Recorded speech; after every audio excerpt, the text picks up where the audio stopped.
hang on to your butts. All four of them, because today we're taking an ass-clenching, time-bending, yaoi-collecting adventure through the speedrun of South Park: The Fractured But Whole to see how speedrunners are able to take an 18-hour RPG and beat it in just over 3 hours. As a speedrun, The Fractured But Whole is a relatively glitchless run and relies more on using the game's wide variety of skills, gear, and party members available in order to beat the 45 required fights in the game in as little time as possible, cutting down the total combat time down to only 1 hour. The other 2 hours unfortunately come from unskippable cutscenes as well as all the additional traveling time loading of the game. It's also one of those speedruns where there's very little RNG as fights are basically scripted, and there's not too many difficult timings thanks to the help of combat assist and minigame assist. Though it does make for a very fun game to route thanks to all the possible combinations to try out, as well as the tactic style combat adding another layer of complexity into figuring out how to cut down the animations to speed up all the fights. So I thought it would be fun to take a deeper dive into all the subtle details that went into optimizing all the various fights in the game to make it run as fast as it is. First off, let's talk about the category itself. This is the any percent with DLC category under any difficulty. This means that we're going through the main story as quickly as possible using any means necessary within the scope of the game, including any glitches, as well as the full use of any DLC items that get carried over. Because this is under any difficulty, the vast majority of combat will be done on casual mode, as we do 30% more damage against enemies over the default difficulty heroic mode. Though there will be one point in the run where we do swap over to another difficulty for a very specific reason. Unfortunately, we do have to disable our gaming buddy Tally as he gets in the way by pausing combat every now and then. Sorry Tally, looks like we forgot to bring a towel. Because timing starts upon creating our character, we do at least get to have some fun with designing them. Also, the skin color difficulty slider doesn't actually make the game harder in any way, unlike what the game says. In fact, it sort of makes the game easier because you can grab an extra artifact from Morgan Freeman, but the artifact doesn't save any time, so runners can pick any skin color for their character without affecting the run beyond some minor dialogue differences. To start things off, we're going to our toy chest to pick up the DLC items we've unlocked. The bare minimum we need to do this run fast include the 3 DNA we get from beating all Qazplm and Bring the Crunch bosses, the Time Reamer artifact from the Qazplm arcade, and the Stash of Merit +6 from doing all of Jimmy's missions in Bring the Crunch. Beyond that, we want as many artifacts as we can get, ideally getting all of them, but you don't save too much time collecting the additional 3 artifacts from Danger Deck. Once we got all those, we'll head outside and change combat difficulty to casual. While the game does bring the difficulty change option on one of the fights near the start, we save time on 2 fights by changing difficulty now. For the first fight against the Moors, we're just going to gauge them normally. We'll simply punch each kid, finishing the fight in 2 punches. You can optionally fart on the green shirt kid before the fight to inflict gross out and have him die on his turn, but the timing either way is very close, so you'd likely need a perfect fart in order to save any time at all. The next battle is the first that speeds up because we're on casual difficulty. After farting on the 2 kids in the column at the start, our fart ability is on cooldown, so we're going to go to the left and skip our turn. Then on the next turn, we go in and fart on the column of enemies and kill all 3 thanks to knockback damage. This is about 14 seconds faster than the original strat where we just punch the enemies after the initial farts, as we normally need 3 extra punches to get rid of all the Moors. Finally in this section is the dragon. There's 2 enemies in the column here, so we take them out by simply farting on all of them. Then we skip our turn because the damage from the fire breath isn't high enough to kill us anyways. After getting rudely interrupted by some asshole driving by, probably going to work, you know, something less important than playing IRL D&D with our friends, we just need to bring out our Hammer of Heavenly Rain to end the fight. With the Moors out of the way, we're officially done playing Stick of Truth and are now going to play Superheroes, and the very first class that we pick from card bin is Netherborn. There's 2 reasons why we go with Netherborn. First off, it's a very strong class. It has a powerful AoE skill, Ghastly Grasp, that causes a chain reaction which can hit all enemies on the field under the right conditions. And with the Flask of Vampire Tears from beating Qazplm, which boosts all Netherborn powers by 25%, it in total has a potency of 162.5%. For reference, Elementalist Sandtrap is about 175% potency and can hit up to 5 enemies in a plus shape, so it does about 7% less damage than one of the strongest AoE attacks while having better range in many situations. Netherborn also has Dire Shroud, which is a strong range skill with 225% potency with the Flask bonus, and inflicts defense down on an enemy. Plus it has a fast animation. There's also Soul Slash, which is an AoE melee attack with 175% potency and knocks all enemies in a small T shape. The second reason we want to pick this class is because as a DLC class, there is no tutorial in the hallway, so we save well over a minute from not having to go through the class tutorial.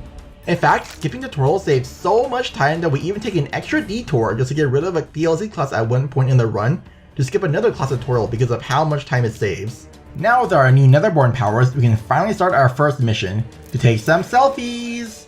We need a total of 4 selfies, so the closest ones are with Mrs. Barnacle, the Mailman, Maddie, and Kevin. One notable thing about this section is that there's 2 dialogue skips you can do. You can get a dialogue skip with the Mailman by breaking the mailbox and very quickly taking a selfie with the Mailman before he starts talking to skip his dialogue. However, the timing is very tight, so instead, I opt to go into my garage instead while he's talking to pick up the 2 bolts of cloth that are there. I need these for crafting anyway, so I lose less time grabbing these now than I would lose missing the dialogue skip. After getting a selfie from the Mailman has another line of dialogue. I can get another dialogue skip off of Maddie by very quickly getting a selfie with him so that the Mailman's dialogue interrupts him. When you take a selfie with someone, they normally have a line of dialogue, but if that dialogue gets interrupted, you just go straight into taking a selfie with you. Our next goal is to go to Craig's house, and on the way we have to fight Bartles the Bully. Surprisingly, this fight has gone through a few variations despite how short and simple it is. It started off as a fight where we just used Dire Shroud and 8 ulti hits, to spamming Soul Slash to knock back Bartles and prevent him from attacking, to using Dire Shroud again. Before the fight begins, we want to fart on him to inflict gross outs. The first thing we do in this fight is move down 1 space and skip our turn. Defense down gets cancelled once an enemy takes damage, even from things like debuffs and knockback which don't benefit from it, so we don't want to do anything on the first turn as it's just a wasted action. Because Bartles can only move 1 space at a time, it's trivially easy to manipulate his AI. In total, it only takes 2 Dire Shrouds to kill him, and we do it without taking any hits ourselves. In the immortal words of Peter Mullen, "The bully has become the bully." Continuing on to Super Craig's house, we can't actually enter his home until Qazplm finishes talking, so we use this time to grab the Divine Amplifier recipe to the left of his house. It only takes about 2 seconds to grab and is faster than buying it instead. Once we're in Craig's basement, we'll help him rescue his pet guinea pig Stripe, and while doing so, we're also going to break the ukulele so no one in this household can board the toxic gossip train. We can then pick up the scrap left over while Stripe is running across the room. Continuing on to Kyle's house, we have to fight alternate human kites. This is a scripted fight, and in total we only need to take 2 actions. At the very start, we skip a turn as it's an optional turn to progress the fight. After that, we need to attack alternate kite 2 turns in a row to get the next 2 pieces of dialogue from him. Then we need to spam the skill buttons in order to get the next piece of dialogue and then skip our 5th and last turn. With that out of the way, we're heading into Ike's room to grab the Yowie. With 5 Yowie, we get 25 experience as well as some extra scrap from Craig's dad later on down the line. We need 100 extra experience after the second Drunk Ranny fight in order to level up and unlock an extra artifact slot earlier on a few battles, as well as scrap for crafting. It specifically has to be after Drunk Ranny 2 due to some weird quirk of that fight. Continuing on, we'll finally have gear unlocked, so we'll equip the Alien Probe which comes from the Relics of Zoron DLC, as well as the Alien DNA. The artifact doesn't really matter much, we just don't want to equip any of the Ubisoft rewards as we need to upgrade them later on, and we can't do that while they're equipped. We're going with the Alien DNA because it raises brains and brawn by 40%, as well as giving us an extra space of movement each turn, but drops bug by 20% in exchange. A lot of the new kit skills have lower potencies compared to similar skills that party members have because of the DNA system. With Alien DNA, we're dropping the damage of Dire Shroud and boosting up Ghastly Grasp and Soul Slash. The extra space of movement also adds a lot more flexibility by letting new kid navigate further on the grid each turn, as well as making the new kid take the turn earlier, which I'll touch on much further down the line. In the meantime, let's go beat up some more 6th graders. Typically when there's hazards in the world to damage enemies, we'll take advantage of them to make the fights go faster, and this fight is no exception, though there will be one situation much further down the line where we ignore a hazard. Now we get our first look into just how broken the Netherborn class is. We'll start off by going all the way to the far left and use Ghastly Grasp to hit every enemy on the field. This will instantly knock out 2 of the 6th graders. Standing in this position does 2 things. First off, we prevent the kid at the bottom from attacking us before he dies of burn damage. Second, it gives room for Human Kite to then come up and get rid of the last enemy before it's Super Craig's turn, which gets out a little tutorial for him as well. With the 6th graders down, we can now continue on and access the rest of the town. We'll make our way to Freeman's Tacos first for the crafting tutorial. This is done now so we won't have to backtrack here later. The crafting menu here would differ depending on how many DLC items you have. One other title that we want in the run is the Artifact Hunter title. You get points towards the Artifact Hunter title with every new artifact you get, and all of the DLC artifacts we picked up from our toy chest count towards the achievements, so we can get by with less crafting if we have all DLC artifacts unlocked. Duplicates of the same artifact do not count towards this, but getting a different plus number of an artifact does count as a separate artifact. So a Kinetic Sigil +1 and a Kinetic Sigil +2 are considered 2 different artifacts. For me, I have all DLC artifacts except for the danger deck items unlocked. So I craft by doing Kinetic Sigil, Clockwork, Kinetic Sigil, Divine Amplifier, and Doom Glove to get the levels I need for the Ubisoft rewards, and 7 artifacts for the title, which is just 1 short of what I need. By the way, when crafting, it's faster to constantly open and close a menu like this because it bypasses the animation for gaining experience afterwards. The longer the animation, the more time you save. And it saves a surprising amount of time off this one menu alone. We're not equipping any of this stuff yet, we'll be doing so once we unlock our next artifact slot. In the meantime, we're heading over to Raisins to grab Mosquito. By default, Henrietta will be shoved into the party because as a DLC character, she's one of the first to join, but we'll be replacing her with Human Kite. Human Kite's Laser Burn is a much faster and better skill than Henrietta's Cigarette Burn for the upcoming fights. Laser Burn only hits one target and has no extra effects, but it's really fast and does significantly more damage against a single enemy. Henrietta's Cigarette Burn, meanwhile, can hit multiple targets and inflict burn, but there are no good setups where we hit 2 or more people with Henrietta. Plus we don't want the burn animation. Henrietta does have some nice support skills, but she's so slow that most characters can't even use them until a second turn, making them not so great in the early game. Mosquito and Fast Pass, meanwhile, are chosen because they're the 2 fastest allies right after Mint Berry Crunch, so they'll take their turns before most enemies, which is great for killing enemies before their turns. While Mint Berry Crunch may be great casually, his damage is atrocious, so we won't be using him at any point of the run. Now onto the fight against the Raisins girls. The battle always starts off with one of the Raisins girls charming Mosquito so that he attacks the party. Yuka starts with a Ghastly Grasp to attack the 3 girls in the corner, taking out all but one. Because Fast Pass has a faster attack animation than Mosquito, we'll have him attack Mosquito to bring him back to our side. Next, Human Kite will get rid of the Raisins girl in the top corner. The one remaining Raisins girl can't reach anyone, so she'll just skip her turn. We'll now take her out with a Dire Shroud and a Laser Burn to end the fight. Next, we're going to go to church to confess our sins, and along the way we'll pick up the Yaoi in front of City Hall, getting us 2 out of the 5 we need. We'll also take a detour at the police station to get the quest for arresting a drug dealer. Afterwards, we'll go in the church and get locked in a closet with 2 priests, just like all my Sunday mornings. We'll start by standing below the priest on the left to avoid getting hit by the other priest and use a Dire Shroud on him to do some damage. This forces the 2 priests to stand together on the next turn as well, giving us the perfect setup for a Soul Slash to knock out one of the priests, and then one more to take out the other. Next up, we have to go to school to pick our gender identity for the first time, and for the sake of the run, we go with Other. This option is the fastest because we get 2 skippable cutscenes and only 1 dialogue option. By the way, picking Sister or Boy does not skip the rednecks fights. They'll try to beat you up no matter what you identify as. The experience from picking our gender is just enough to unlock our second artifact slot, so we'll equip the Tachyon Matrix and the Crystal Capacitor which we upgraded a while ago. The Tachyon Matrix boosts knockback damage by 88%, which despite being a pathetically low bonus this early in the game, will be enough to cut out 1 action in the future. Yuka starts the fight with a Ghastly Grasp, which is just barely enough to knock out the middle redneck. Next we'll have Fast Pass use Hit and Run on the top redneck and finish with a Zika Rush from Mosquito, which is faster than running up and using Bug Bite Barrage, ending the fight without giving the enemies a single turn. Returning back to Cartman's basement, we're now going to decide on whether we want to do the class dupe glitch or not. The class dupe is a glitch that can only be done on a second origin story here. By quickly selecting a class and mashing the cancel button, we can get a 3rd class from Cartman, effectively giving us an extra class slot to work with from now on until the point we unlock all classes in the game. Now, the problem with this glitch is that it's not a 100% consistent trick, and going for it but missing it effectively kills your run, because you lose almost 2 minutes from having to do the class tutorial. On top of that, you had to decide ahead of time whether you want to go for the glitch or not. There's unfortunately no middle ground where you try to go for the glitch but don't get punished for messing up. Based on my estimates, this glitch saves close to a minute, so it's a very skippable glitch if you're not aiming for an optimized world record time, as you can learn the differences very easily. If you decide to go for the class dupe, you want to pick Speedster first and then dupe the Final Girl class to skip the tutorial. If you do not go for the class dupe, you'd only pick Final Girl to skip the tutorial. The important thing is to make sure you go into the night section with Final Girl. On top of that, we'll also be swapping Alien DNA out for Touch of Youth, as we'll be relying on Dire Shroud more for the upcoming section. Speedster is mainly used for Double Edge, which is a skill that gives you 2 actions in exchange for skipping your next turn. Now, while that may sound useless because you're effectively getting 2 actions in 2 turns anyways, it's great for cutting out enemy turns by killing them a turn earlier.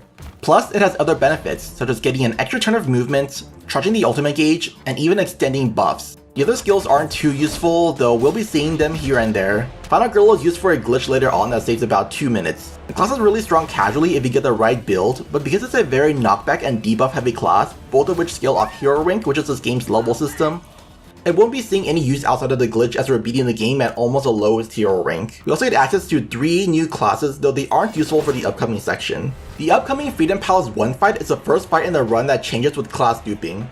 Regardless of which strat you go with, we'll be going in with the default party of Fast Pass, Human Kites, and Super Craig. Let's start off by taking a look at the fight without class duping. Out of the 3 Freedom Pals, Winter Tweak is the fastest of the enemies, and unfortunately we can't kill him fast enough to prevent him from attacking. Plus he has huge range, so we'll be eating an attack from him. Mysterion is next, and he has high movement, which makes it hard to avoid getting hit by him. Because of that, he'll be our first priority. We start off by moving the new kid to the right 1 space and using Ghastly Grasp on all the enemies. Then we move Fast Pass up to attack Mysterion diagonally. We had to move the new kid earlier even though they could reach from the back so that Human Kite had room to reach Mysterion. Now at this point, we actually want to move Super Craig back and skip his turn so that Tupperware can't attack anyone. Now we'll get rudely interrupted by another card cutscene before continuing the battle. For the second round, we'll start off by having the new kid take out Winter Tweak with a Dire Shroud. Then we'll have Fast Pass and Human Kite work together to take out Tupperware to end the fight.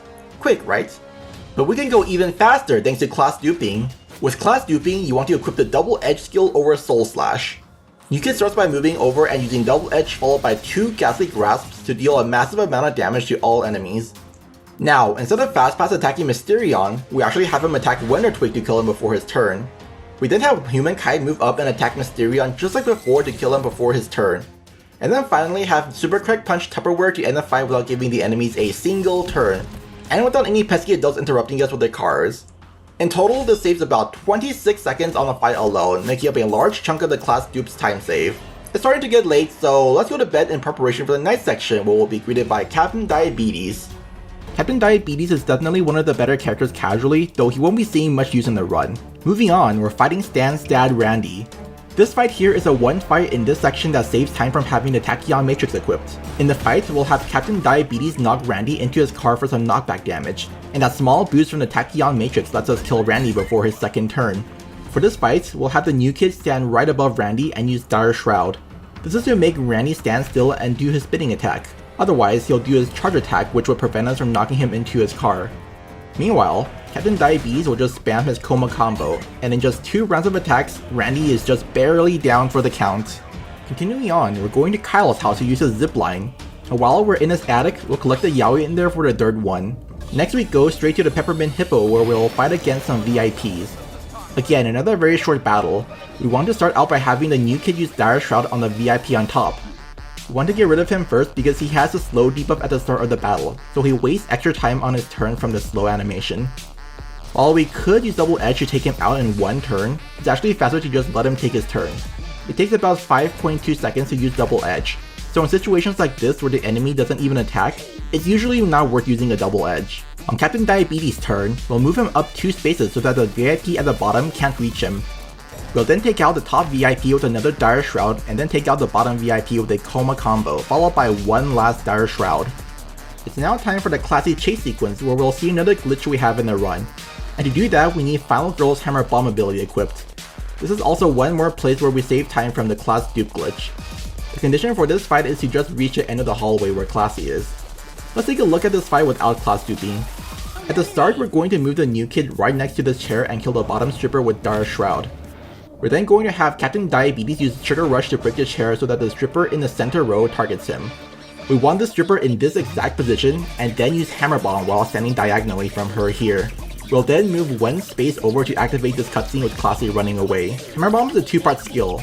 After you select the target with Hammer Bomb, your position updates and you can move as if your turn started from your current position. With this, we can move around much further in 1 turn. When you activate a cutscene though, the game forgets that you're on a special turn and cancels your Hammer Bomb without updating your range of movements. We targeted the stripper in the center to get an extra turn of movement, cancelled it with Classy's cutscene, and now we're going to activate Hammer Bomb again in this exact position, and we're going to continue to the far end where these lockers are to activate the Butte cutscene. This cutscene actually forces our position to the center row, and again, because of the Hammer Bomb skill, the game doesn't update our range of movement properly, shoving us out of bounds. We can now just walk straight to the exit. Don't mind me ladies, just taking a casual stroll. In total, this glitch saves about 2 minutes over the no DLC strategy where we just have Captain Diabetes spam Trigger Rush in the bottom row to keep getting closer and closer to the exit while taking out the strippers in his path. That was pretty quick, but we can do it even faster. The new kit got 2 turns in the last version, but with Double Edge, we can finish this on the very first turn. By using Double Edge at the start, we can stand next to the chair and break it with a Dire Shroud.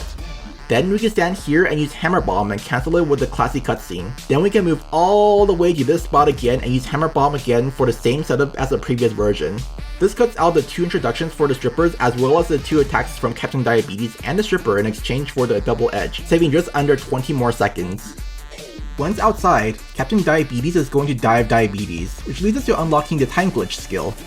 This skill cancels the target's turn, which is useful for cutting out some bad actions, especially heals and shields. At this point, we're going to get the rest of our party members back as well as unlock the Kun. The Kun is kinda basic, being a damage dealer without much going for him. His first skill, Kun Claws, is a single target skill with the typical 300% potency and inflicts bleed, which is the weakest debuff in the game. These are the relative potencies for debuffs scaled to Burn's damage, so you can see just how weak it is. His second skill, Kun Lunge, can hit up to 3 enemies in a row and has 225% potency, which is surprisingly high considering how other skills like this are usually 200% potency or lower, although the skill has no special effects tagged on. His third skill, Kun Pounce, is the best part of his kit as it gives us another way to manipulate enemy positions to tip battles in our favor. The fight with the chefs is yet another fight that changes with class duping, so we'll start off by taking a look at the no class duping strategy. We'll throw farts at the fire as well as the chef on the far right to inflict burn and gross out. We'll be using the default party of the Kun, Human Kite, and Captain Diabetes. New Kid will be taking on the bottom chef alone, because the bottom chef can't reach a new kid from his starting position. The Kun will just do what he does best, which is chilling in the back barking orders. Hazard from earlier damaged this first chef here to take out most of his health. Captain Diabetes will then attack the top row of enemies with Sugar Rush to take out one of the chefs. The head chef will try to heal one of the chefs on his turn but will time glitch to skip his turn. Human will then laser burn the chef on top to take him out thanks to the extra gross out damage from the fart earlier. On the new kid's next turn, we'll move up and kill the other chef with a Dire Shroud now that he's moved a bit closer, putting 3 of our party members relatively close to the boss. We don't want to keep the new kid on the bottom area as it will cause the head chef to target the new kid and put him out of range of other party members. We don't have anyone close enough to the boss to attack, so we're going to skip the next few turns. Now we'll have our trio here attack with their best moves to take out the chef in just 1 round of attacks. It may seem weird why we had the Kun stay back the entire time considering how it took 3 whole rounds to take out the boss, but he really doesn't help much out at all in this fight. On his first turn, he can't kill the bottom chef with a Kun Lunge and he can't reach anyone else otherwise. While he could kill the chef on his second turn, the new kid needs to move out of the way anyways to get closer to the boss, so having the Kun move just adds extra time from traversing the map. Characters move at a rate of about 1.5 squares per second, so it's not by any means a negligible amount of time. Same with fighting the head chef, we kill him in 3 attacks anyways, so he won't help there. Now for the class duping version of this fight. The fight's the same for the first round, except the Kun will move down 1 space and skip his turn. On the second round, Yuki will move towards the head chef and use a double Dire Shroud to get him low. Next, the Kun will take out the bottom chef with his Kun Claws, and Captain Diabetes will Sugar Rush to take out the head chef before his turn, adding another 3 seconds to the total time class duping saves. After the fight, we'll learn the Diabetic Rage buddy action. Even though we have minigame assist, we actually want to do this buddy action manually because minigame assist lets you torture Scott by having him savor every last fart. This is one of 2 buddy actions that we do manually in the run. Randy's back and he's drunker than ever. There's not much to explain for this fight. The new kid goes first again, so we'll start off with the Dire Shroud. Randy wastes a lot of time on his turn, so we'll just time glitch him on his first turn. Next we have the Kun walk up and use Kun Pounce to do some damage and reposition him. This now lets us attack Randy with everyone in the party. Captain Diabetes will do a Coma combo, followed by Human Kite's Laser Burn, and then we'll finish off with 1 last Dire Shroud before Randy can even attack. If you did a class dupe, you could also start the fight off with a double edge and kill him in 4 attacks instead. But time-wise the 2 should be really close anyways. We're basically trading off Human Kite's attack for a double edge, which is a slightly longer animation. But in exchange, you move your cursor less, so it's really hard to say which one's faster. And as mentioned before, this fight is the one that gives you a variable amount of XP, so we can now gain experience without wasting it. It's now day 2 and we'll start the day off by going to Jimmy's to see Classy and then get the DNA tutorial from Jimmy. While on the menu, we'll equip a few things, another talisman from Randy, and the Hidden Blade which we replace the Tachyon Matrix with. The Hidden Blade is needed to get our ultimate gauge up faster on 3 fights in the future. We're also going to equip the Alien DNA because we need to swap DNA in this menu anyways. And so far, Alien DNA is the only one that works well enough that we don't need to swap back. Here, the class duping and no class duping routes diverge a bit. Class duping goes to the drug dealer's house first, while no class duping goes to Cartman's house first. The fights themselves are identical, just with the order shifted around a bit, so for simplicity's sake, I'll be showing the class duping version of this section. We'll swap Double Edge out for Quantum Fist and head to the drug dealer's home first. The drug dealer has 100 HP and 2 move. Because the area is so small, he can hit us on his second turn guaranteed, so we want to kill him on his second turn. Double Edge plus 2 attacks takes too long, so we want this to be a one-shot instead, and Quantum Fist happens to be enough. Afterwards, we'll swap Quantum Fist back for a Double Edge. We'll fast travel back to Carbon's house and take a detour to Carbon's basement where we swap out Violent Girl for a Psychic, or for no class duping, this is where Violent Girl gets swapped for a Speedster. We'll then go to Kyle's house to take on alternate human kites. Kyle is forced out of the party and swapped out for Super Craig, which isn't an issue. We'll be keeping this party. New Kid starts off by standing right next to Captain Diabetes and have everyone skip their turn so that Kyle's cousin uses his laser on the entire party to drastically raise the ultimate gauge. We want the ultimate gauge completely full by the end of the wave, so we'll have alternate kite fill it for us. On the second round, New Kid will use a single dire shroud while the rest of the party repositions themselves in the first and fourth rows. On the third wave, New Kid will use Double Edge and use a single dire shroud to end the first phase. This brings Kyle's mom into the fight. Kyle's mom has some RNG to where she stands. She'll typically be standing in one of these two patterns, but depending on where party members are placed in these two columns, her pool of positions changes. Alternate Kite also tries to stand right next to Kyle's mom, but he can shove elsewhere if someone's occupying the space he should be in. And for this strat, I want to force Kyle's mom and Kyle's cousin to be in the same row. Because of the double edge from earlier, it's still New Kid's turn, so we'll take out Kyle's mom with a Hyperspace Fury and knock her into Kyle's cousin to end the fight instantly. After beating Kyle's family, we unlock the Fart Core Buddy action, which we'll need for progressing with the story. By now, the two routes have merged back together. We're going to head back to the police station to get the next quest to arrest a Kingpin, and then head to Crunchy's Microbrew to see PC Principal for the microaggression tutorial. The nice thing about this fight is that it's an auto-scroller with combat assist turned on, so this is the perfect place to take a break. Once we're done, we're heading over to City Walk to buy ingredients for the shrimp burrito and collect the yaoi that's in here for our fourth one. Next we're going to Skeeta's bar where we need to take out some more 6th graders blocking our way to the last ingredients. For this fight, we're swapping out Super Craig for Human Kite and Captain Diabetes for Mosquito. There's a lot of enemies all lined up for us, so we're of course going to do a double Ghastly Grasp to deal a massive amount of damage to all of them. We're standing at this position to keep New Kid from blocking anyone's way while also staying safe from any enemies. Next we'll have Mosquito use Seeker Rush on a top row of enemies and have the Coon take out the other one with a Coon Lunge. The last kill will trigger a microaggression and then move without attacking. We then take him out with a laser burn. Unfortunately, I haven't found a good way to cut out this microaggression here. You can skip it by delaying PC Principal's tutorial, but you'll lose more time from extra cutscenes stopping your movement. Or alternatively, you can disable combat assist and save about 3.5 seconds, but you have to play without combat assist for the entire run, and messing up on just one important QTE will lose more time than you saved. Before we grab the roof H cheese, I'm going to swap Human Kite for Super Craig and activate a small glitch. By opening the character selection wheel and quickly closing the menu before it's finished loading, I've actually loaded up the characters above and below Super Craig, which in this case are Captain Diabetes and Human Kites, and will keep them permanently in the world. This glitch leads to some fun effects such as the loaded in party members talking as if they're present in combat, which doesn't do much outside of letting us hear more of the game's dialogue. FastPass has no fear of your chaos disruption? No, FastPass. Your speed is only relative to that chaos. That's dumb. I thought that was really good banter, personally. But it does have one small benefit, which is that if I do a buddy action with a buddy that's been loaded in, he'll just walk over to me instead of having the New Kid text them to swoop in. The time save varies from buddy to buddy. Human Kite saves about 2.7 seconds per buddy action and has 3 actions. Captain Diabetes saves about 1.5 seconds and has 5 actions. Later on, we'll also do the same for Professor Chaos and Toolshed. Professor Chaos saves a whopping 4.5 seconds per action and gets used 6 times, while Toolshed saves 1.2 seconds but only works for 1 buddy action. Though he does actually skip 1 cutscene in the future, saving about 10 seconds. There's a few buddy actions that don't work with the glitch for some reason, so in total we save about 45 seconds from this glitch. There is however one potential benefit or drawback, which is that characters that are loaded in will have their victory lines added to the pool of choices. For truth, justice, and everyone who's ever hung out with me.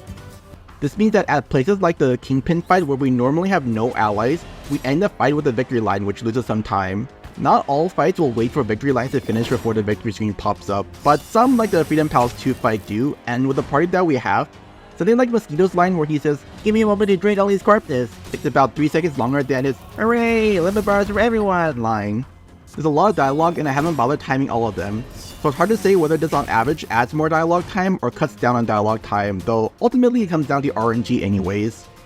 After grabbing the Roof H cheese, we'll return to Main Street where we'll meet the racing girls in the alley. We're alone for this fight, but there's nothing to worry about, they're all really weak. We're starting off with a Ghastly Grasp on the right side where there's more enemies. We only want to move down one space here and not two, or else one of the Raisins girls on the left can actually reach you. Then we're moving below the surviving Raisins girl and use Dire Shot to take her out as well as get out of range from the others. We'll then do the same on the left side to push to the next phase. All we need to do here is time glitch Rebecca and the fight is over. Moving along, we're going to learn the next time fart power, Time Pause. This is the most broken skill for the sake of this category, so we'll be seeing this in a lot of fights moving forward. This skill skips an enemy's turn just like Time Glitch, though it doesn't trigger any debuffs. On top of that, you can freely move around and punch enemies for 8 seconds, giving us up to 5 or 6 punches at 80% potency that scales off Brawn, putting us at 112% per punch with Alien DNA equipped, or 120% with Psycho DNA. The only drawback is that we can't take advantage of crit outside of one artifact, which gives a 50% chance at crits. But because of the way the fights have been routed, that's no issue. Time pauses are a little weird because in some fights, I can move and attack as soon as the time pause starts, which means I can get up to 6 punches. But on others, there's a small delay that makes 5 hits the max. I don't know why this is and whether it changes from PC to PC or PC to console, but at the very least, it feels like a consistent thing for each individual fight. While there is also the power to summon our past self as well, that one requires an extra side quest to do. Ultimately, it takes about 3 minutes to grab it, plus we need to spend $30 to buy the recipe itself. On top of that, our past self still wastes time with extra attack animations. We already kill enemies so fast in this category that it's unlikely to save the time it takes to grab. Moving on with the run, we're going to see our gaming buddy Tally to pick up Classy's meds. Oh, Classy. Yeah, Classy with a Y with the clit hanging off it, coming around and licking the shit out of the sea. No, it's Classy with a dick hanging off the eye that's fucking the L out of the ASS. Unfortunately, it looks like Tally's mad and possibly still holding a grudge because we forgot to bring a towel. But no worries, we'll calm him down with the power of marijuana. The win conditions for this fight are different. Tally's invincible, so instead of beating him, we actually want to burn all the piles of weed to get him high and calm him down. While this fight may have seemed like a pain casually having to navigate around the grid while on fire, there's actually a really easy way to beat it. First off, we're going to skip our turns so that Tally burns a new kid. Then we're going to time pause the next guy and just run around to burn all the piles. We'll then end off by punching this guy here. That wasn't to avenge Carbon or anything, by the way, we really do need to punch this guy. If we don't damage someone, the fight resumes. Punching someone instantly ends it. We could also do it in one turn after the new kid gets burned by using Double Edge, but Tally gets dialogue for every pile of weed we burn, so it ends up taking longer. One more thing to note is that you can't move the new kid closer to Tally to save time from him walking to me, because that actually blocks off your way to the last pile. That's just something that I had to learn the hard way. We're off to arrest the Kingpin next, but we need to take out his security team before we can get to him. This one was a nightmare to route, but the result is beautiful.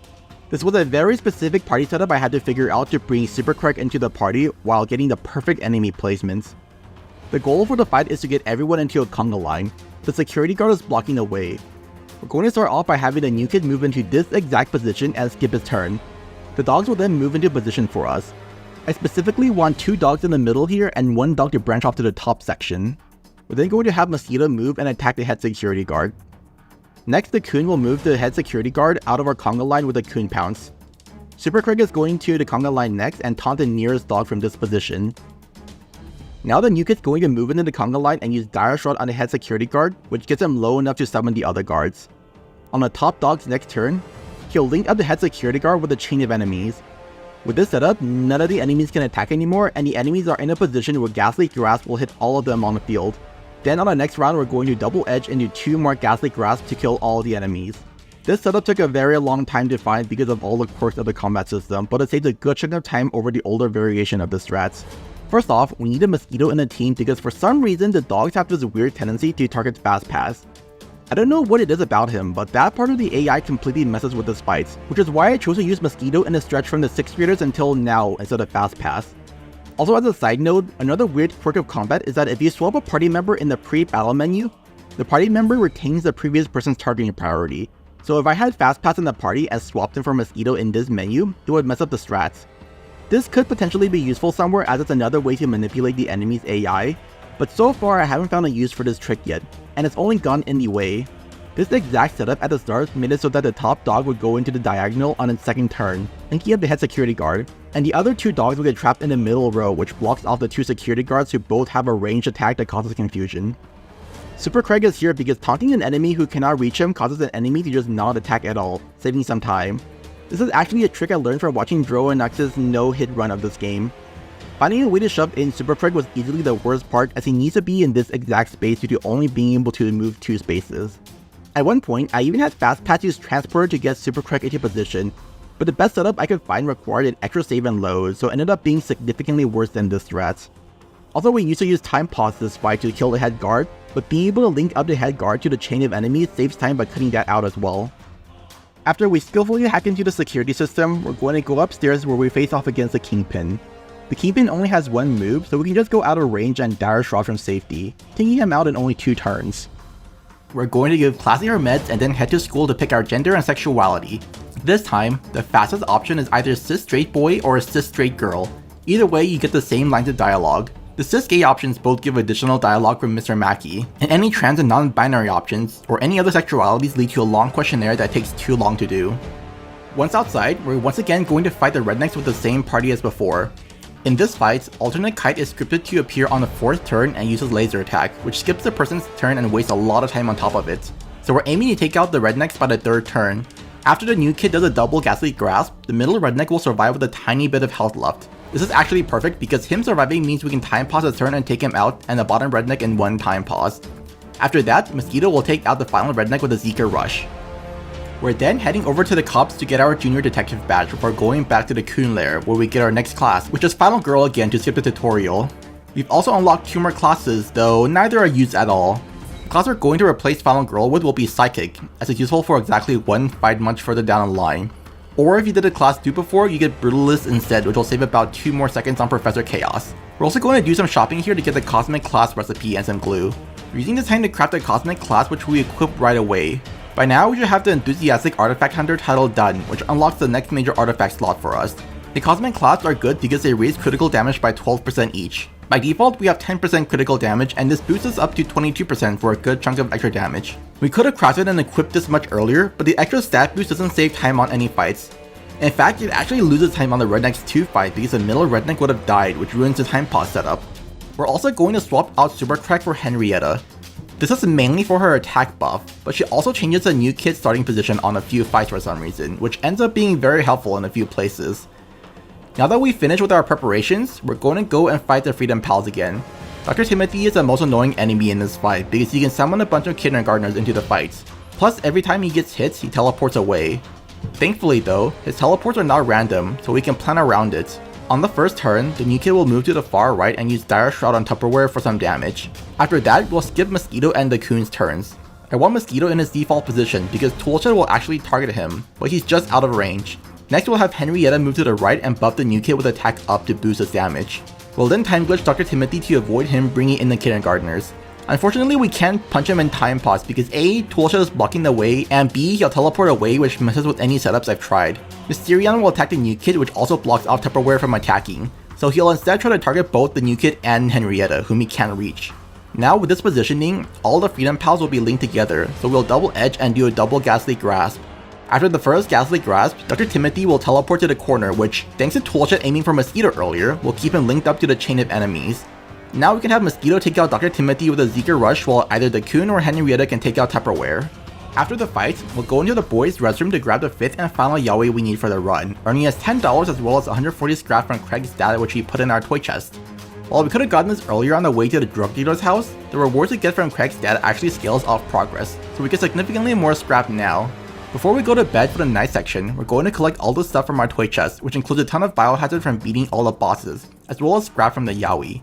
We're going to use these to craft a bunch of scarabs, which is a recipe we got from beating the Raisins girls in the alleyway. We want to get up to level 11 crafting in order to upgrade our Ubisoft rewards again for extra stats, as well as craft 2 Cosmic Clasps plus 3. This may seem weird because we can only equip 2 Cosmic Clasps and the additional boost from the improved Cosmic Clasp is tiny, but it actually saves a good chunk of time on the next fight because of how absurdly close Toolshed is from one-shotting an enemy. As for Toolshed, he's unfortunately forced into the party for this section. He's one of the weaker party members, though we'll see some use for him later on because of the way his kit works. His first skill, Spiral Power, has 200% potency and hits in a V shape.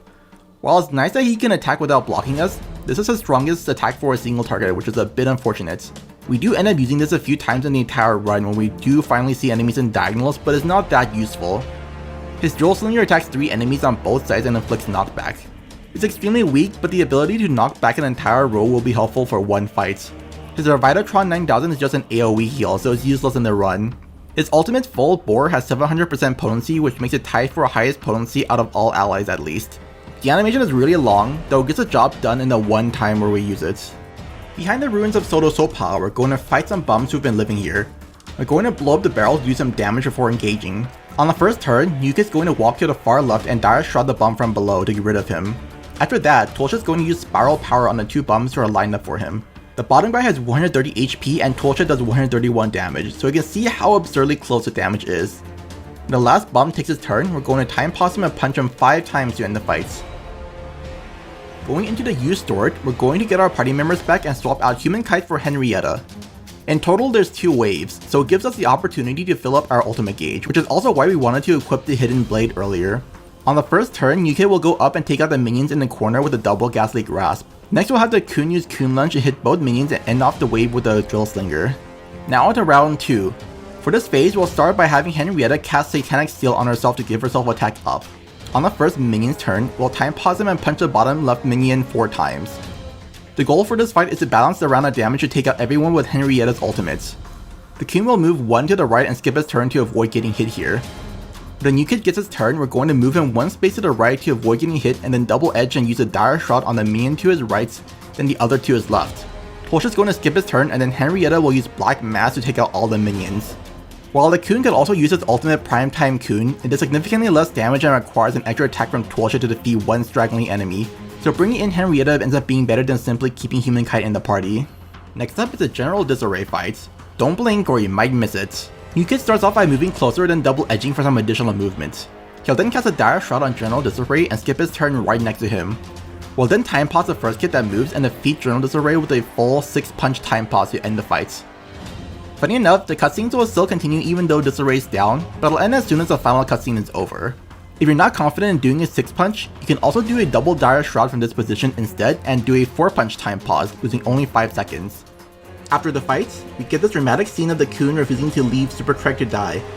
As a last-ditch effort, New Kid will shove Toolshit's Sandblaster tube up his ass, which unlocks the Sandblaster buddy ability. While the game expects you to go to the rooftops with Human Kites, we're actually going to ditch him and go through the entrance instead, which he calls us out on Kunstagram. Next, we're going to fight some meth heads who've been collecting cat piss. Good thing Kenny isn't here, or else he'd probably get too high and lose another one of his millions of lives. There's a ton of explosive barrels scattered across the map here, so we'll be taking advantage of them by having the new kid stand right next to the barrel here and Ghastly Grasp to deal some damage to the meth heads and cause a chain reaction of barrels exploding to take them out one by one. The meth heads each die in one barrel and they explode in the reverse order of when they were hit. Once we're on one of the useless barrels, we'll cancel it out with a time pause and go punch the barrel at the bottom as well as the other meth head 3 times to get him low enough to die to the explosion. Now we'll just wait for the final barrel to kill off the remaining meth head to end the fight and even skip the cutscene where Call Girl joins us. Don't worry though, because that doesn't skip her actually joining the party. Call Girl is the second most useful party member we're getting, arguably the most important due to her joining so much earlier than Mysterion. Her first skill, Selfie Stick Strike, is a powerful single target attack having 325% potency. The skill unfortunately also inflicts slow, which is a bad debuff that adds on to animation time on enemy turns. Phone Destroyer is the best part of her kit, though the animation is ridiculously long, so we're using it sparingly. It's a single target attack with massive range and inflicts defense down.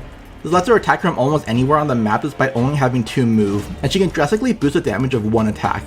Block is also going to be used to cheese a fight in the future, just like with Super Craig on the security team fights. Last is her ultimate Flash Mob, which is also really good. Its potency is pretty high for a skill that hits all enemies on the field and even inflicts defense down on everyone. It's one of the longer ultimates, taking 14.7 seconds, but it's really good on the battles where enemies are scattered across the map. Before going into the next fight, we're going to swap party members. Kun will be swapped for Call Girl and Henrietta for Fast Pass. We want the 2 of them in this specific order because party order matters for the fight against Buttersad. Now for the Chaos Minions 2 fight. The new kid will move down 1 space and use a Ghastly Grasp on the enemies on the bottom. Next, Fast Pass will use Blindside on the top row of enemies to deal some damage and turn invisible. Toolshed will then move to the top left corner to avoid getting hit, and Callgirl will skip her turn. The Chaos minion next to Fastpass has a ranged attack, but he can't reach anyone thanks to Fastpass being invisible. Now New Kid will move up to this spot and use a Ghastly Grasp to take out all the remaining enemies. We're then going to skip everyone's turns to get to the next wave of enemies to come. Our positioning makes it so that the enemies will all be connected, so that New Kid can use a double Ghastly Grasp and take them all out at once. Now in the third wave, we force the robot to spawn between Toolshed and Callgirl, which puts him out of position to hit anyone. We're going to have Toolshed use Spiral Power for some damage and have Callgirl use Phone Destroyer to inflict defense down. Then skip Fastpass's turn because we don't want to waste the defense down. Then we'll time pause on the robot and punch him 6 times to take them out. The Spiral Power from earlier is a very minor optimization if you're extremely confident in getting the 6th punch. Otherwise, you can just skip Toolshed's turn and then after the time pause, you use Spiral Power if you got the 6th punch, or Hit and Run if you only got the 5th punch. Now that we've unlocked our first epic artifact slot, we're going to equip the Time Reamer artifact. Time Reamer comes from the arcade in Qazplm, and its effect doubles the damage of time pause punches. On top of that, we're going to equip the Psycho DNA, which boosts Brawn by 50% in exchange for dropping our Spunk and Brains and losing the extra space of movement we had this whole time.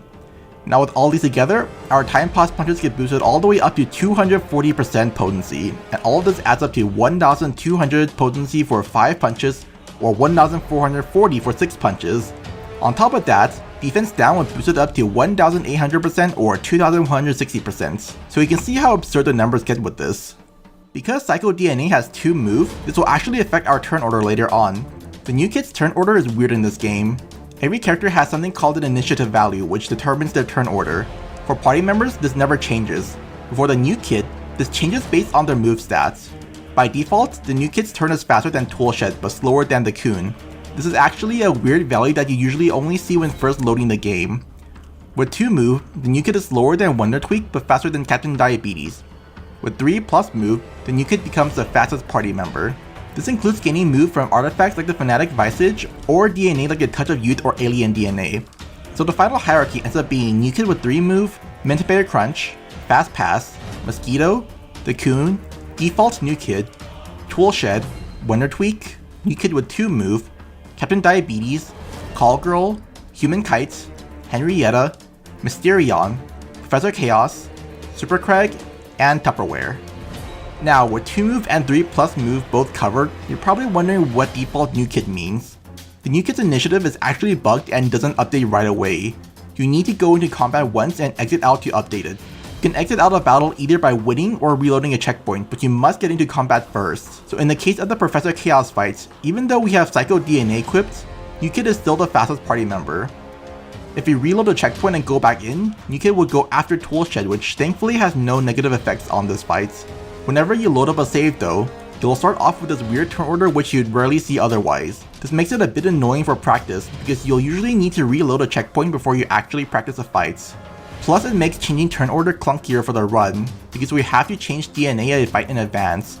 Though it does technically give us 2 extra tools to work with, though as of now, everything's been routed to still work properly with the proper turn order for your DNA. There's a bit more to turn order which you can learn about in Rackster's video, as well as some other game mechanics like action points, which I'll link down in the description. There's one part I disagree with him involving the New Kid's turn order not being affected by the moveset, but otherwise it's a great video if you want to learn more about the game. We want New Kid to be slower for the City Ninjas fight coming up soon, so this is just the most convenient time to swap to Psycho DNA since we need to equip the Time Reamer anyways. As for skills, we'll also swap Ghastly Grasp for Quantum Fist and Dire Shot for Soul Slash. And if you did the class dupe, you have Full Force Fisting equipped as well. Now we can finally take on the dastardly Professor Chaos. Our party stays the same from the previous fight. At the start, Professor Chaos is going to suddenly jack up our ultimate gauge to 52% and shoot lava at Toolshed to raise it further. We'll have the New Kid do a double Quantum Fist to get Professor Chaos low, and then have Callgirl move to the left and use Phone Destroyer to end the phase. Chaos' turn order gets preserved between phases, and we want him to go right away so we can time pause him and not a Chaos minion to skip his turn. We only need 4 punches in this time pause to end this phase and go to the final phase. For this one, we're going to have Fast Pass start off with a hit and run and then have Toolshed finish him off with his ultimate full bore. If you brought Brutalist with you, you can actually use Double Edge to reach the boss and then kill him with a single full force fisting, which saves about 2 seconds thanks to having a much faster animation. Hyperspace Fury can also one-shot Professor Chaos, but it's a much longer animation. Plus, Toolshed has burn, which wastes animation time, so it ends up being slower than just using hit and run plus full bore. After school the next day, we're going to take a quick detour by fast traveling to City Walk and then immediately fast travel to Qazplm's house after. This is to trigger the Mitch Connor cutscene in the middle of the fast travel animation. Normally the cutscene stops your movements, but the fast travel cutscene cancels it, letting us progress while the phone call is still going on. It's impressive how Qazplm can call us while waiting with everyone else in the Coon lair. We're then going to go to Butter's house where we get grounded by his dad and unlock the Haywire ability to escape. This is the other buddy action that's faster to do manually as minigame assist has a weird delay after it. Now it's time to finally go beat up Butter's dad. I mentioned earlier on how I put Call Girl and Fast Pass in this specific order in the party to affect their positioning here. If I swap them, you can see Fast Pass is now in the corner while Call Girl is on top. It's important to note that this isn't a universal thing.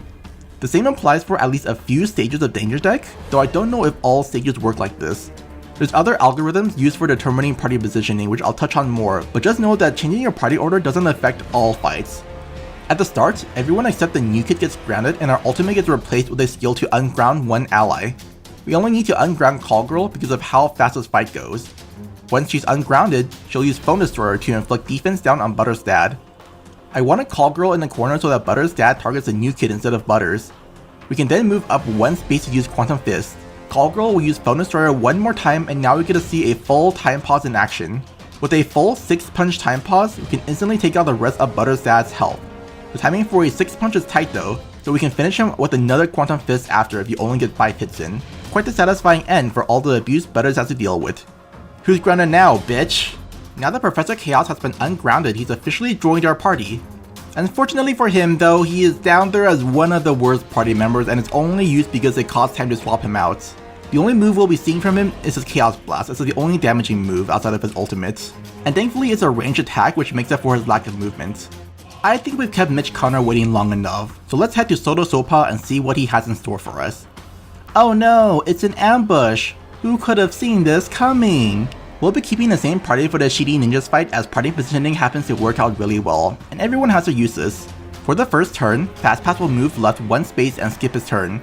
This forces the head ninja to move up to this T formation while also being just out of range to hit anyone. The rest of the ninjas will follow suit, creating the perfect T-shape for a Soul Slash, which is why I wanted to delay the new kid's turn for this fight. Now we're going to have the new kid move over and take advantage of Double Edge's extra turn of movement to reach the head ninja and use Soul Slash. Then we're going to go in for a full 4-hit Soul Slash. Next, Call Girl is going to move left one space and use Phone Destroyer on the top ninja to get rid of him. And Fast Pass will use Blindside to take out the 2 ninjas in the center. More ninjas will appear and because of our party's position, the ninja will attack both the new kid and Call Girl. I specifically moved Call Girl here earlier so they both get hit and double dip on the ultimate gauge charging. Next, Professor Chaos will move down and attack the other ninja to boost the ultimate gauge and get hit in return. Fast Pass will now take out the ninja below him and will now have filled up the ultimate gauge. The next wave of enemies is scattered across the map, so it's a perfect time for a flash mob. This isn't enough to take out all the ninjas, but with defense down on all of them, we can take them out with one time pause punch each. With the shitty ninjas out of the way, we can now head to the Freedom Palace base. Along the way, I'm going to set up the character load glitch again by swapping Professor Chaos to the Coon and glitching in Chaos and Toolshed. Upon entering the Freedom Palace base, we lose access to all our allies from Coon and Friends and have them all replaced by the Freedom Pals. Wonder Tweak and Tupperware are both completely useless for the run. Wonder Tweak is a nice unit for crowd control with his freeze attack, but his on-turn damage is complete garbage. Tupperware's a tank, but his damage is the lowest of all our tanks. Mysterion, on the other hand, is the best party member in the entire run. And no, I'm not just saying that because he's my favorite character. His Demonic Fury is the least important part of his kit. It's a strong single target attack with no other effects, but it's great when you can't take advantage of knockback. His Dread Rush attacks up to 3 enemies in a row and has reverse knockback, which can do quite a bit of damage later on as well as reposition enemies. The best part of his kit though is his Dark Whisper. Hits a single enemy, applies defense down, and repositions them. While it may seem like a waste for Mysterion to use Dark Whisper when we already have Call Girl's Phone Destroyer, especially when Mysterion has Demonic Fury. His Dark Whisper takes half as much time as Phone Destroyer, making him the better character for applying defense down for the run. His ultimate is also very strong as it's AoE and is tied for highest potency amongst party members, but unfortunately it kills them in the process, which makes it a last resort. Unlike your typical RPG character, Mysterion doesn't get KO'd, he actually dies for real and turns into dead Mysterion. This means he can't be revived with items and needs to pop his ultimate to come back to life, but in exchange, his kit completely changes. While there's some things you can do with Dead Mysterion to cheese fights harder than all the alcohol in town, there's no use for it in the run. He loses the ability to attack altogether and becomes a debilitator instead. And since he's our second best attacker after the new kid, we definitely don't want him to die. Now we can move on to the retirement home. Before we go in, we're going to equip Supersonic Dash and the Alien DNA. Also, we're going to switch over to Diabolic mode, which you'll see why in a bit. The fight also has different positionings in the middle of a run as opposed to loading up from a save file, but unfortunately I don't have a recording of the fight done properly in the run, so here's a practice version instead. Starting off, Wonder Tweak will skip his turn and Newkid will run all the way to the left and use Supersonic Dash to get to the other side. The old man will knock Newkid into the exit area, but we need to bring the rest of our living party members over to end the fight. Emphasis on living party members. We're going to have the old people take out the rest of our party to end the fights instead of bringing them all over. Professor Chaos will move to the corner and Tupperware will move up one so that both him and Chaos die to the old people in wheelchairs. Wonder Tweak will then die from Growset on his next turn. The overall strat is still the same in a run, but you swap Professor Chaos and Wonder Tweak's roles. I don't know the exact cause, but I think playing for too long or progressing too much just causes stuff to break. There's more that will break later on, so this isn't an isolated incident. You ready to go raid the police? Because I sure am! Wait, hold on, there's just one thing we gotta do before that, and that's picking our last class from Cartman, except this time we're actually sticking with Final Girl. The last two classes we unlock here are absurdly broken, but swapping a class takes about 12 seconds, so we're avoiding additional class swaps. Planemaster's a really broken support class, and a class I main casually when I got to this point. Root Burst is a weak attack with massive range. The potency is low, but it makes up for it with its range and knockback, though Bleed gets in the way of the run. Sweet Scent, meanwhile, is our first and only Charm skill. While Charm is nice to have and is better than Confusion, it doesn't get any use in the run. The only skill we'll be seeing is Purifying Petals. This is an AoE heal and cleanse that applies attack up to everyone it hits. Martial Artist, meanwhile, has some disgustingly good melee skills. Dragon Force Punch has the highest potency and has a 5 block knockback, though having a cooldown makes it less useful than Brutal Bash. Dragon Dance is a skill we'll be seeing the most. It attacks all nearby enemies and has really high potency for its range. While Ghastly Grasp can do more damage in many situations, there's some situations where you can hit more enemies with Dragon Dance than Ghastly Grasp. Last but not least, we have Dragon Reversal. This is basically an improved version of Dread Rush. It's almost as strong even without a DNA bonus. The only unfortunate thing is that it has a slow debuff which adds on to animation time, but the ability to attack from far away makes up for it. While both these classes are great, and at one point I brought both of them along, the newest iterations of the upcoming fights are just so fast now that it's hard to imagine them saving more time than a class swap takes. Before going to bed, we'll grab all the new items in our toy chest for a ton more scrap for crafting. Later, we'll swap out Supersonic Dash for Double Edge, Quantum Fist for Ghastly Grasp, Wonder Tweak for Call Girl, and Tupperware for Tool Shed. Call Girl and Mysterion are in the party because, as I mentioned before, they are our two best party members. Tool Shed is here because he's needed for the shove fight and we're bringing him in now because party positioning and turn order works out better than we kept Tupperware instead. Now we finally get to go beat up some cops. Even though there's some fireworks we can blow up near the cops, we're going to engage them normally. This is the one situation in the game where we ignore hazards because blowing them up messes with the fights. In the fight, Newkid will move up and do a double Ghastly Grasp from this position. If I'd blown up the fireworks, 2 of the cops would have died, which leaves these gaps that mess with the Ghastly Grasp. This also puts the Newkid closer to the cops that appear on the next wave. Afterwards, we'll skip Toolshed's turn to force the cops to spawn. The cops have too much HP for us to take them both out in a time pause, so we're going to have Call Girl use Phone Destroyer on the right one. Mysterion will then use Dark Whisper so that they both have defense down inflicted, as well as splitting them up so that it's easier to punch them. Now we can time pause the first cop and defeat each of them in just 2 punches each. Right before the next fight, there's a recipe for the Tantalum Accelerator. This is a much stronger major artifact with higher might and critical damage, which we're crafting 2 of for another big boost in damage. In the next room, we'll find all the innocent black people who've been arrested. Totally not because of me or anything. Yeah, it was all the cops. And now I'm going to go beat up the cops because I'm a good person, not because I have a guilty conscience or anything. The new kid starts off with a double Soul Slash on the enemies on the right. We're using Soul Slash now because it's slightly stronger than Ghastly Grasp and the extra knockback damage is enough to kill the cop in the back. The next enemy actually has a ranged attack, so we're going to time pause him and punch the nearest cop once, and the other Riot Shield cop 3 times. The Riot Shield cop will move 1 space, but he can't reach anyone. We'll have Call Girl use Phone Destroyer on the cop in the back so that he gets low enough, and then we're going to have Mysterion use Dread Rush to take out both cops. Next up we have Jared from Subway. This fight is very short, just like how Jared likes his kids. We're going to have the new kid move diagonally up so that he'll be right next to Jared for the time pause. After that, we'll have Mysterion move down into the conga line and use Dark Whisper to drag Jared over and inflict defense down. Jared has a random chance of using a microaggression here, which is unfortunately just pure time loss. As soon as he's about to take his turn, we'll time pause him and punch him 6 times to take him out before his aides can even join him. If you want to play safe, you'd have Call Girl use an extra phone destroyer to make this a 5 punch instead. Now we're going to swap out Ghastly Grasp and Soul Slash for Cerebral Blast and Fatal Trim in preparation for the upcoming fights. Plus we'll equip the Tachyon Matrix in the new artifact slot we unlocked. The next fight is the Elder God Shub, yeah, that name. We're not actually fighting the boss directly, so damage is irrelevant. We start off by spending 2 rounds to move all our party members into these 4 slots here and waiting for the timer to run out on Mysterion's turn.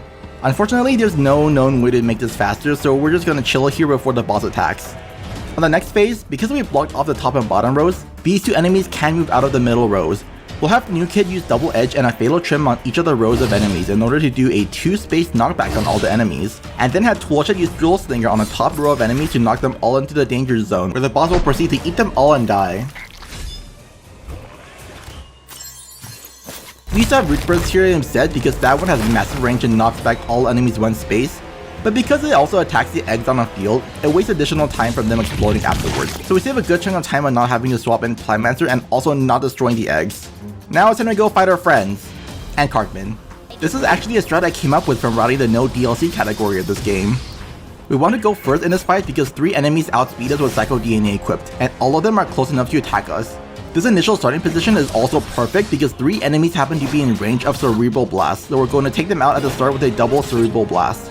After taking out an enemy, they join our side and get their turn right away, so now we'll have Mosquito and Human Kite attack the Coon to snap him out as well. Dr. Timothy now gets his turn, and because he charms the Coon who's going next, we're going to cancel this out and punch him 5 times. Unfortunately, there's no way to get defense down on him, so we're missing out, but that's fine. Our party members can hold their own. Thankfully, unlike in the last Freedom Palace fight, Dr. Timothy doesn't teleport after a time pause, so the Coon will attack next with his Coon Claws, followed by Call Girl, Selfie Stick Strike, and ending off with a Chaos Blast to finish the fight. After this fight, we learned that Dr. Timothy simply wanted to come up with a franchise plan where everyone gets equal treatment, so we officially merged together and become the Freedom Pals for good.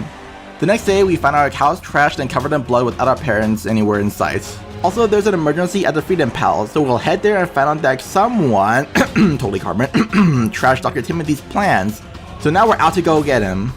Plus, Dr. Timothy unlocked our full potential by giving us access to every class. Here we'll swap out Cerebral Blast and Fatal Trim for Dragon Dance and Dragon Reversal for the next 2 fights. Also, before going inside the base, we got our second summon in the game, which is classy. Summons in this game can do a lot of damage, but they are obscenely slow. They take around 25 seconds each, and because they scale off hero rank, they don't really do enough damage in the run to justify using them for the most part. In fact, we'll only be seeing Classy used once in the entire run. For this section, we're forced to walk all around town to solve Mitch Connor's riddles without fast travel, so we'll make our first stop at Tweak's Coffee and be met with the leader of the town's cliques. For some reason in this fight, even though we have turn disadvantage, the new kid is unaffected, so he still gets initiative here, but luckily for us, this means that enemies will be in a good position for us. We're having the new kid move next to the crab person who is fighting us for some reason, even though we've never actually gone to do Call Girl's side quest in the D-Mobile, and use a single Dragon Dance on the 2 enemies. The ninja will attack Call Girl and New Kid, followed by the 6th Raider and Redneck repositioning themselves, giving us a good setup for a Spiral Power from Toolshed. Call Girl will also move down and use her Selfie Stick Strike on the ninja to get him low enough for us to kill him in time pause. The Raisins Girl will try to charm Mysterion, which will stop with a time pause and then take out the crab person and the ninja with 4 punches total. We'll have Mysterion use Dread Rush on the 6th Raider and the Redneck to get them low enough for the New Kid to come up and kill all 3 of them with a double Dragon Dance. We actually unlocked another artifact slot back at the Kun and Friends fight, but the stats don't make a difference on this fight, so I waited until now so I can equip both the Necronomicon as well as Psycho DNA again. We want to delay our turn for the mini ass cats fight coming up soon, so this is the last chance we get without having to get into combat in extra time. Continuing on, we're going to take a selfie with Daniel and Jimbo's gun shop as well as Natalie in the park. Then we'll fast travel to school and go inside the community center where we can finally beat the shit out of Cartman. Cartman likes to cheat, so we're gonna take him out before he even gets a chance. We'll start off with a Dragon Reversal to have the new kid use Carbon without even having to walk up to him, as well as inflict defense down. Now we'll have Mysterion use Dark Whisper to deal some more damage while keeping the defense down active. Once Carbon takes his turn, we're going to punch him 5 times and end the fight.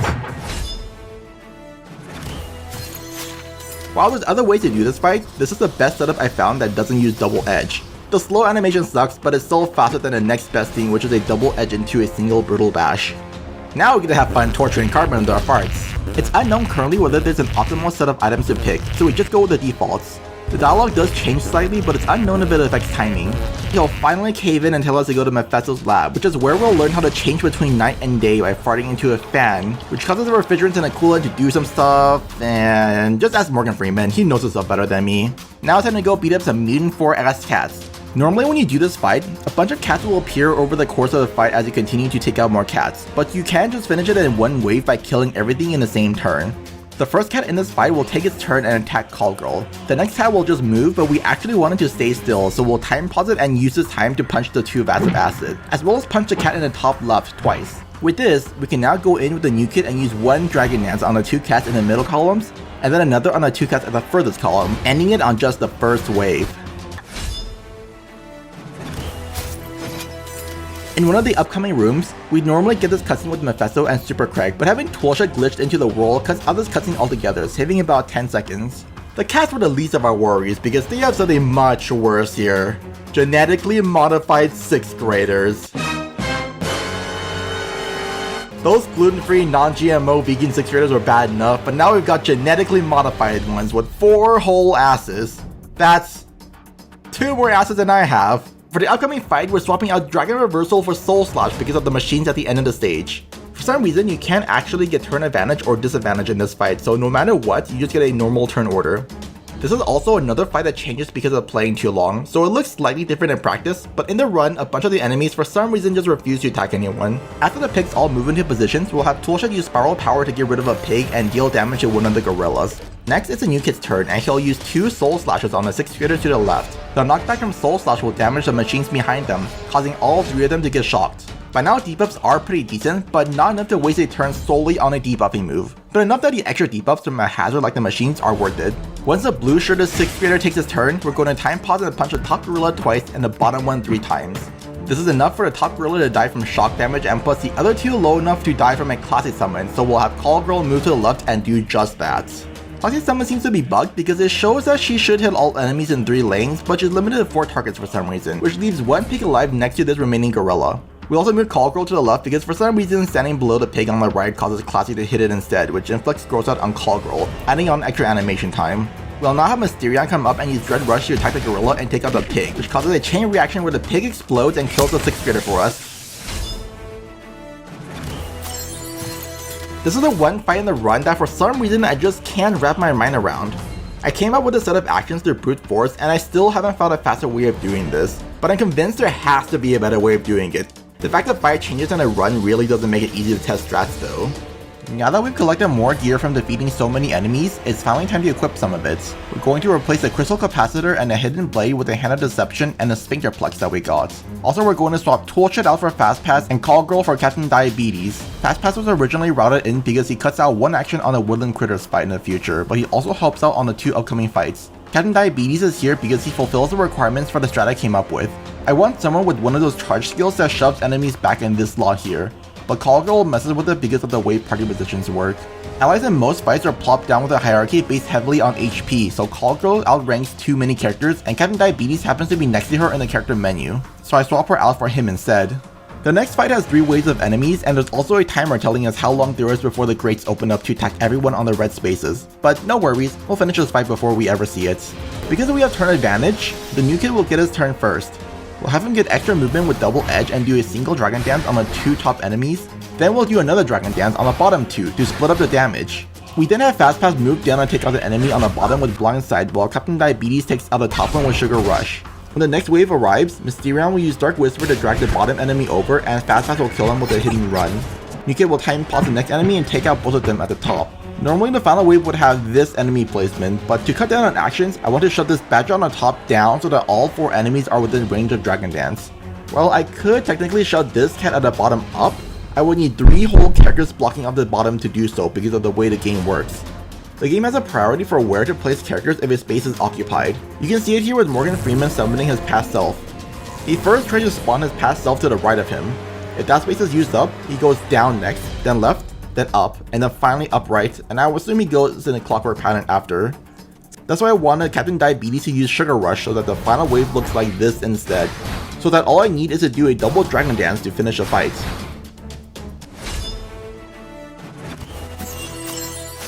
Well, looks like you finally found your parents, new kid. But you won't be escaping that easily.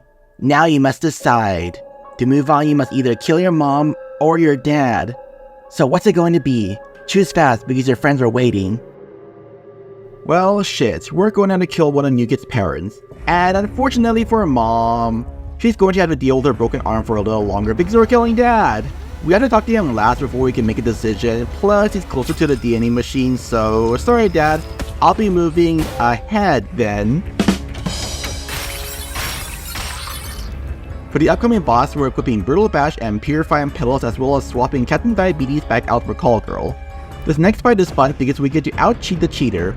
This is Mutant Kyle's cousin. I'm sure you remember how annoying this boss is with him spamming AoE attacks, spraying blood everywhere, and even getting a turn after every ally, but we're pretty much ignoring everything. One strange quirk of this fight is that your turn order is actually set to the default value, which, if you remember from way back at the Professor Chaos fight, means that New Kid goes before Toolshed if he was in the party, and it wouldn't go before Qazplm even if we had alien DNA equipped. Qazplm going before us is good though. This actually makes Qazplm save a tiny bit of time over a Toolshed due to some weird shenanigans with the turns here. At the start, we take the first hit from Kyle's cousin so that he's standing closer to us. There's a chance that we'll get hit by a nosebleed, which is just pure time loss. The nosebleed itself takes time, and it also causes gross out, which unfortunately means that we lose even more time from Qazplm throwing up, but thankfully everyone else will have the gross out cleansed by New Kid thanks to Purifying Petals. Next we're going to have Call Girl use a Selfie Stick Strike to do some damage, and then have Mysterion move to the left of the New Kid and use Dark Whisper to inflict defense down. On the boss's turn, we'll time pause him to punch him 5 times to deal some massive damage thanks to both the attack up and defense down bonuses. After this, we'll skip Fast Pass and have New Kid use Brutal Bash to do some damage. Call Girl will move left 1 space and use Block to taunt Kyle's cousin. Just like with the security team fight from way back when, this actually messes with the boss's AI because Call Girl is out of range for his belly flop, and he can use his charge attack with his party position.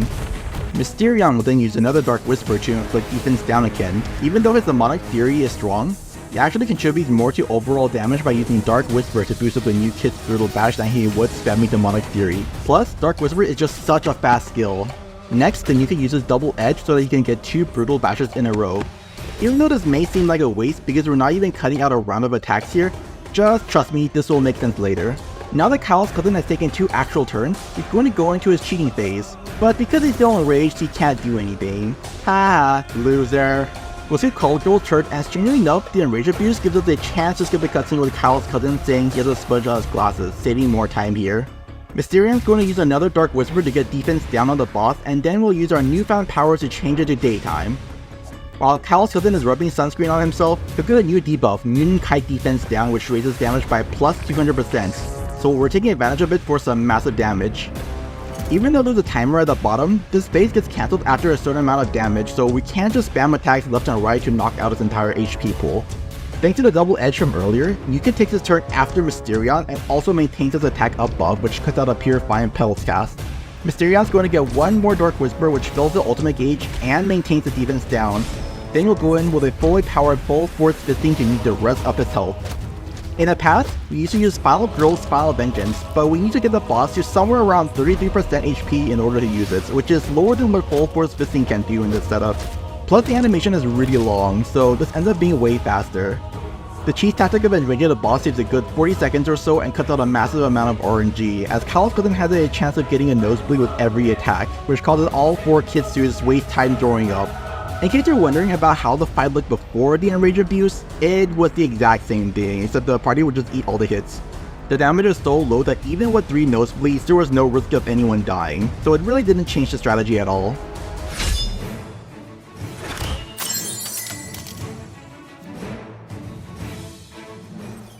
With this new artifact slot unlocked, we're going to equip the Sash of Merit +6, which has 125 might. The effect is trash, but the slight boost in stats makes a difference on a few bosses in the future. We're also going to swap out Purifying Petals out for a Dragon Dance, which means the answer to yesterday's quiz was Netherborn.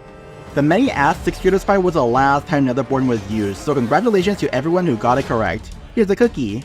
After escaping, we're going to go tell Carbon, but unfortunately New Kid farted so hard that we actually farted all the way to next week, so Mitch Connor is now officially the mayor of South Park. Don't worry though, because Morgan Freeman will teach us how to travel into the past so we can stop him. Unfortunately, the New Kid doesn't believe in himself hard enough, so we end up farting everyone into the future instead. No, not that far in the future. There we go. We need to go back into the past, but unfortunately the New Kid suffers from a fractured butthole. Oh hey, it's the title of the game. Only took 90% of the game before we heard it. Anyways, we need to find a doctor fast, but before we get the chance, we get into the scripted encounter with the woodland critters. The woodland critters are too strong though, so we decide to pray to Christ, which causes Santa to crash land nearby, killing his reindeer but giving us a new ally to take down Carbon's demonic critters. This fight has a weird quirk to the turn order. Santa actually replaces the first person's turn whoever it is, so because we have the slow turn order, Porcupiney gets her turn skipped. If New Kid went first instead, he would actually get his turn skipped, which isn't ideal. Santa's very strong, so we'll be maximizing his attacks to smack as many critters as possible. To help with that, Fastpass will use Blindsight on the healer Beavery, which forces him into Santa's range. New Kid will then use Dragon Dance to attack Barry and Raccoony. This fight seems complicated, but we're actually just splitting our party to do a divide and conquer strategy. New Kid focuses on the right, Caldwell attacks both sides, and everyone else focuses on the left. Caldwell uses Phone Destroyer on Beavery because we want to get rid of him ASAP due to him being a healer, and this extra damage is needed to make sure he dies before his next turn. Once it's Beavery's turn, we're going to time pause him and punch Barry 3 times and Raccoony once to balance out the damage for later. Mysterion will then use Dark Whisperer on Beavery, which now gets him low enough for Santa to kill him with one more smack. Now we'll have the New Kid do a double Dragon Dance to get rid of Barry and Raccoony on the right side. Thanks to Fastpass standing between Deary and Foxy, neither of them can get in the middle row, which cuts out one extra attack as well as a bunch of burn animations in this fight. Caldwell then uses Stealthy 6 Strike to get rid of Porcupiney, and Mysterion will use Dark Whisper right next to Deary to attack her without moving her position. Santa will smack the critters again to take out Deary, and Fastpass will use a hit and run to take out Foxy.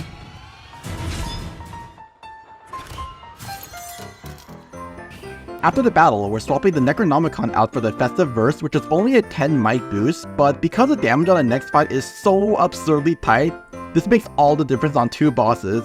We'll also equip the Alien DNA, which does drop our damage, but the extra moveset will be very important, which we'll see later.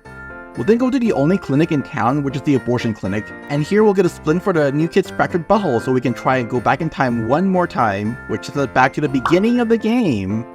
Now we get to answer the age-old question, which is better, the Stick of Truth or the fractured butthole? Time for the kids to fight it out. Starting off, the king is going to use a very slow meteor attack which will just eat up. While we could time glitch this, there's actually no benefits. First off, if we cancel this meteor, the king will just use it again on the last round. Eating it now replaces it with a much faster fist attack. Second, the cooldown for our type bars are glitched with the waves in this fight, so if you finish a round on the New Kid's first turn, it doesn't actually count down, and well, we'll be soloing 3 waves with the New Kid. After the king takes his first attack, we'll have Fast Pass and the New Kid attack to finish a wave. On the next round, we're going to have the New Kid take out Clyde instantly with a double Brutal Bash. The additional stats we have are just barely enough for us to defeat Clyde here, otherwise we'd have to wait for his minions to walk around and then kill on Mosquito's turn. Thankfully, we get no penalty for ending a wave with Double Edge, so we get to go first again on the next wave. The next wave with Craig is the reason we brought the Alien DNA. We'll have New Kid move towards past Craig before using Double Edge for a movement boost, followed by a Dragon Dance on past Craig and one of his clones. We'll then use Brutal Basher to knock him into Super Craig, which is just barely enough damage to beat him. Next we have High Jew Elf Kyle. We'll eat a barrage of arrows at the start and once again solo the boss with a double Brutal Bash. Kyle's health is so low that we don't even need a knockback or anything, he just goes down in 2 punches. Now it's time for the final wave where we fight against Craig, Clyde, Kyle, Butters, and the King. Thankfully for us, Caldwell goes first to this fight because our party members are placed down alphabetically with DLC characters shoved last, and turn order is decided by party positions here. The King will start off with his fist attack to shove us all back, which will retaliate by having Caldwell use Phone Destroyer to inflict defense down on the boss. Then on past Craig's turn, we'll time pause so we can take out most of the King's health, and then afterwards we'll finish him off with one last full force fizzing to take out our past health. Ending the fight and proving that Fractured Butthole is the superior game. Take that, Stick of Truth. Once we catch up to Cartman, he's going to send us back in time where we'll meet the thugs in all these tutorials we never actually did, and we'll find out that they just wanted us to follow them. Which isn't really an excuse to break into our home, but we'll oblige and then go see our parents, who reveal that the entire family has this power that makes us all insanely popular on social media. Gee, who'd have thunk? It's not like this was revealed at the end of the Stick of Truth or anything, right? Now that the new kid finally believes in himself, we'll return to the present where we're going to fight the final bosses, which are Cartman and Kyle, the real and fake Mitch Connors. Which one's real? Nobody knows. I bet it's Kyle. He's looking kinda sus in that outfit. This fight is a bit weird because of all the scripted events, so it was a bit of a mess to optimize, but the end result is very clean. New Kid starts off by doing a single dragon dance. Because his first wave is the one where Kyle's the one cheating, he's going to reflect the damage on Cartman. We're then going to have Mysteria use Dread Rush on both of them to take out Cartman with a knockback, as well as deal some massive damage to Kyle. Because we killed Cartman with the knockback damage, we actually forced Kyle to move down to make space for Cartman, which is helpful for the next wave. Also because Kyle took a lot of damage at the end of the wave, he doesn't heal any of it back up. Kyle gets his next turn which will time pause and punch him 1 time, and Cartman 3 times to take them both out. This will actually glitch up the events because only the animation for taking out Kyle will play and move on to New Kid's turn instead of Cartman. Cartman should be going next, but because he's dead, the New Kid gets his next turn, so we'll use Double Edge, which then activates Cartman's cutscene and sends us into the final phase. Normally, Kyle and Cartman would take their turns first, but because New Kid's turn never ended, it's still his turn. We can then proceed to use a double dragon dance to end the fight immediately. It's important that they both die at the same time, or else the one who survives will get an extra cutscene making fun of the other.